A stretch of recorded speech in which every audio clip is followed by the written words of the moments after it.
सभी का बहुत स्वागत। मैं हूं सुशांत सिन्हा। पीएम मोदी विदेश के दौरे पर हैं। पहले जापान, फिर चीन का दौरा।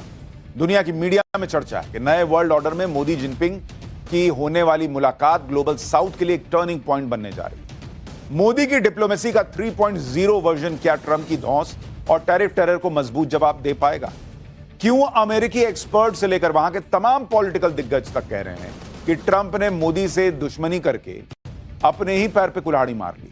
और यह बात सिर्फ अमेरिका में नहीं कही जा रही, विदेशी मीडिया में ट्रंप की टैरिफ वाली सनक पर चर्चा हो रही है कि इस बार ट्रंप ने गलत आदमी से पंगा ले लिया। दूसरी तरफ भारत पर ट्रंप के टैरिफ हमले को लेकर देश का विपक्ष गदगद हो रहा है। ट्रंप के बहाने राहुल गांधी और दूसरे नेता मर्यादा तक भूलते जा रहे हैं और मोदी के लिए तू तड़ाक की सतही भाषा पर उतर आए। लेकिन क्या मोदी चुप बैठेंगे या चुप बैठे हुए हैं? मोदी की चीन यात्रा कोई सामान्य यात्रा नहीं है, एक जबरदस्त डिप्लोमेसी का गहरा कूट संदेश है।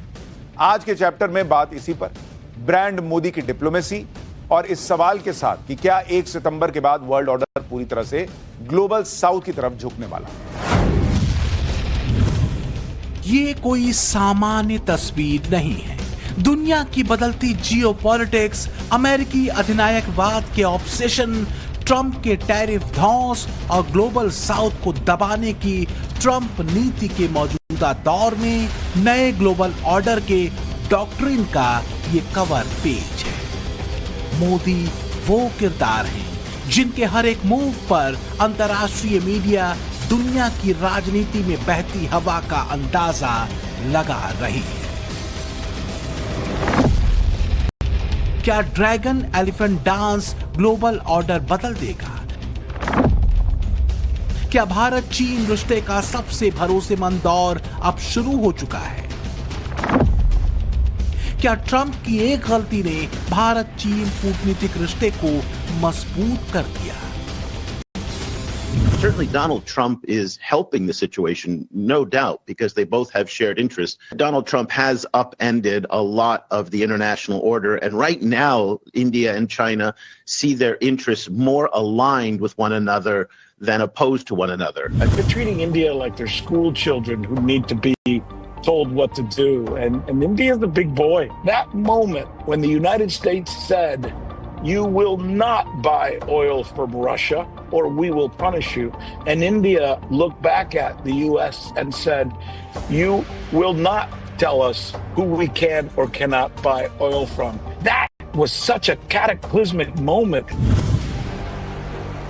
तो क्या नए भारत और मोदी के भारत ने अब ग्लोबल ऑर्डर बदलने के रास्ते पर कदम बढ़ा दिए? क्या चीन में मोदी जिनपिंग की मुलाकात नए ग्लोबल ऑर्डर की भूमिका है, या कहीं भारत चीन के बदलते रिश्तों को लेकर उम्मीदों और सकारात्मक संकेतों को टटोलने की अतिशयोक्ति तो नहीं हो रही? तो इसे जानने के लिए आपको तियानजिन में मोदी और जिनपिंग के बीच हुई 1 घंटे की मुलाकात में उठी ध्वनियों और परस्पर हितों की धारा को समझना जरूरी है। The world today is swept by once-in-a-century transformations. The international situation is both fluid and chaotic. China and India are 2 ancient civilizations in the East. We are the world's 2 most populous countries, and we are also important members of the global South.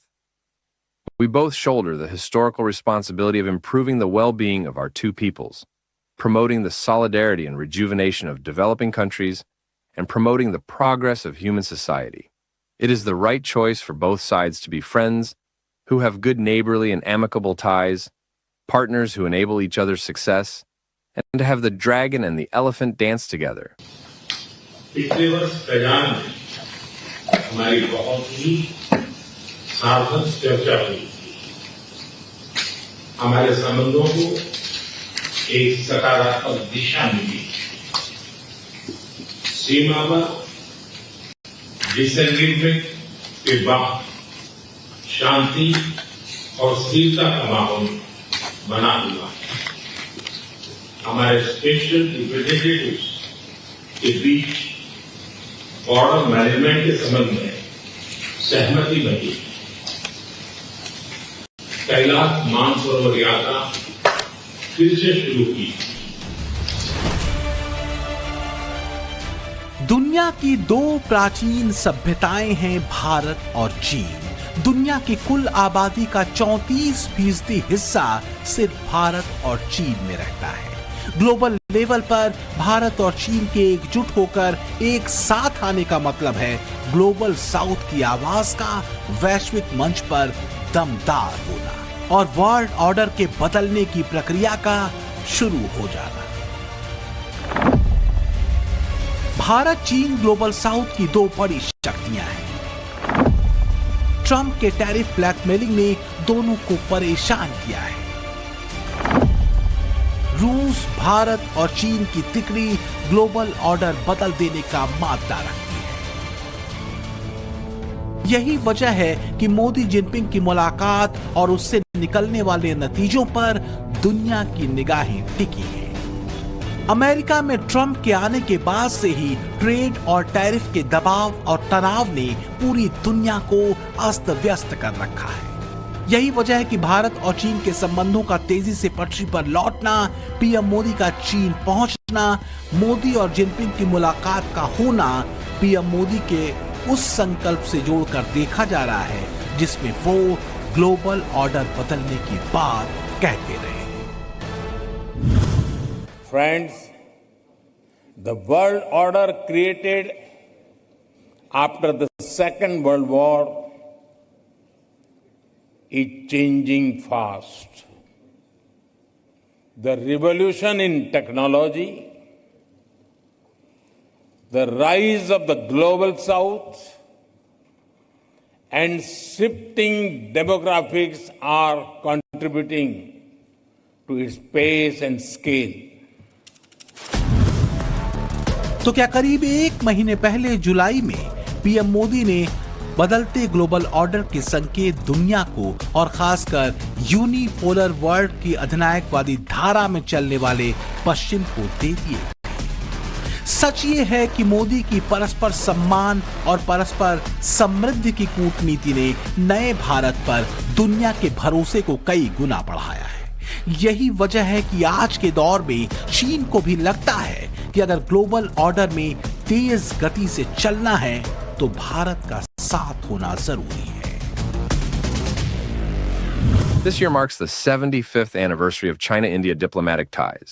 Both sides need to approach and handle our relationship from a strategic height and long-term perspective, so as to realize the sustained, sound, and steady development of our bilateral ties. We must also step up to our historic responsibility to uphold multilateralism, work together to bring about a multipolar world and more democracy in international relations, and to make our true contributions to peace and prosperity in Asia and around the world.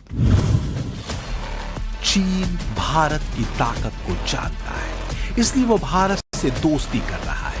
Bharat की ताकत है उसकी तेज रफ्तार अर्थव्यवस्था, जिस अर्थव्यवस्था को Trump अपनी नोबल सनक और अहंकार में डेट तक कह चुके हैं।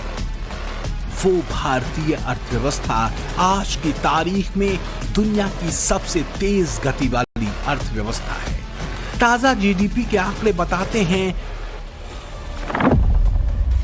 कि अप्रैल से जून के बीच भारतीय अर्थव्यवस्था की रफ्तार 7.8% रही, जिसे लेकर अनुमान था कि ये 6.7% रहेगी। इसी तरह चीन की अर्थव्यवस्था की रफ्तार अप्रैल से जून के महीने में 5.2% रही। भारत की ये जीडीपी ग्रोथ रेट पिछले 5 तिमाही में सबसे ज्यादा है।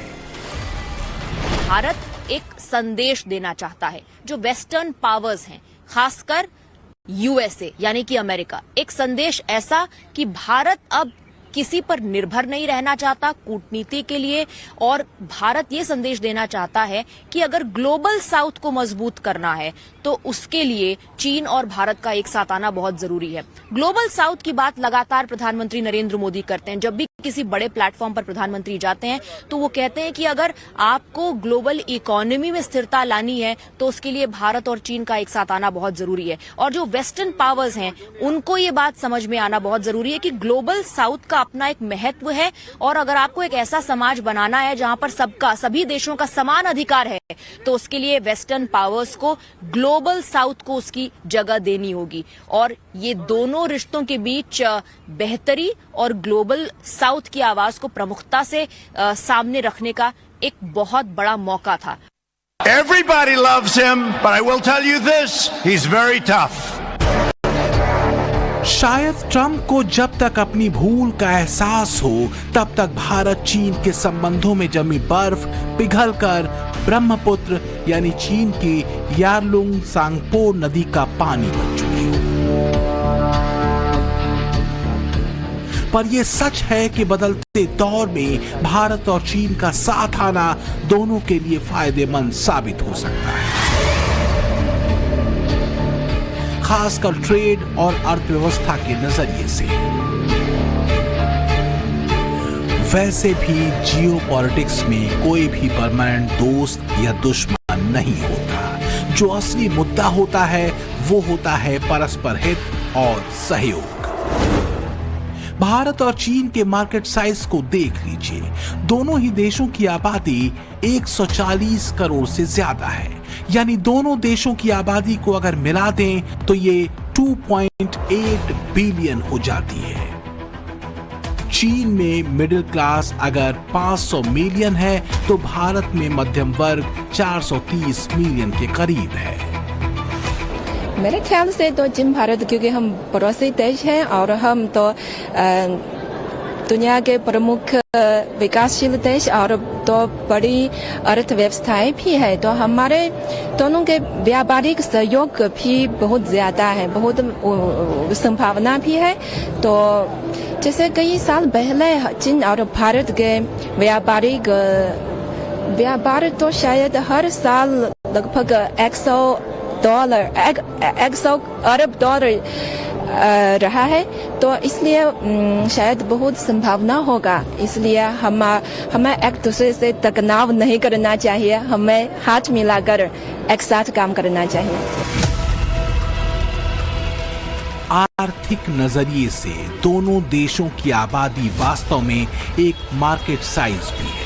मिडिल क्लास आबादी का ज्यादा होना मतलब एक बहुत बड़ी मार्केट, जिसका फायदा दोनों ही देश परस्पर सहयोग से उठा सकते हैं। यहां पर यह याद रखना जरूरी है कि भारत के इसी मार्केट पर ट्रंप की नजर रही है, और अब लगता है कि भारत के मार्केट में ट्रंप की दाल गलने वाली नहीं।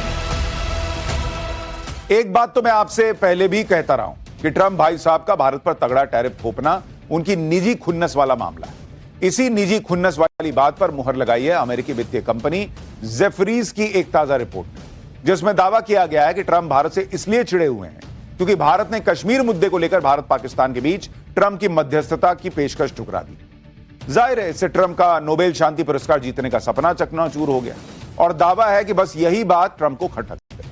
अब देखिए कि ऑपरेशन सिंदूर पर ट्रंप के सीज फायर वाले दावे की हवा भी भारत ने निकाली थी। इसमें कोई शक नहीं है कि भारत अमेरिका के रिश्ते कठिन दौर से गुजर रहे हैं। हालांकि भारत ने ट्रेड को लेकर बातचीत के रास्ते बंद नहीं किए हैं। इस सबके बीच भी पीएम मोदी ने एक संदेश तो दे दिया है कि भारत ने अपनी राह और विकल्प चुनने शुरू कर दिए हैं। दुनिया बहुत जल्द भारत की डिप्लोमेसी पर एक नया और असरदार दौर देखेगी। दुनिया भर के एक्सपर्ट जिस 21वीं सदी को एशिया की सदी कहते हैं, उसकी प्रस्तावना मोदी ने बहुत पहले लिख दी थी, और अब माना जा रहा है कि चीन दौरे के साथ पीएम मोदी इसी ग्लोबल साउथ की किताब का पहला अध्याय लिख रहे हैं। चाहे मोदी एशियन देशों में हों, वैश्विक मंच पर हों या यूरोपीय देशों में, भारत की स्पष्ट नीति वो रखते रहे हैं। ग्लोबल साउथ को लेकर मोदी का संदेश विकसित देशों के लिए साफ रहा है। बिना भेदभाव के व्यापार और कारोबार, आतंकवाद के खिलाफ एकजुटता, शांति स्थिरता को बढ़ावा देना और वैश्विक संस्थाओं का अपने पूर्वाग्रहों से बाहर निकलना। Together we must attempt to redesign global political and financial governance. This can remove inequalities, enlarge opportunities. Bharat चीन रिश्तों में सकारात्मक बदलाव की शुरुआत हुई थी पिछले साल रूस के शहर कजान में, जब ब्रिक्स देशों के शिखर सम्मेलन के दौरान पीएम मोदी और शी जिनपिंग मिले थे। पीएम मोदी और जिनपिंग के बीच हुई इस वार्ता से पहले जो बदलाव सीमा पर हुए थे वो ये कि एलएसी पर पेट्रोलिंग को लेकर दोनों देशों में सहमति बनी थी।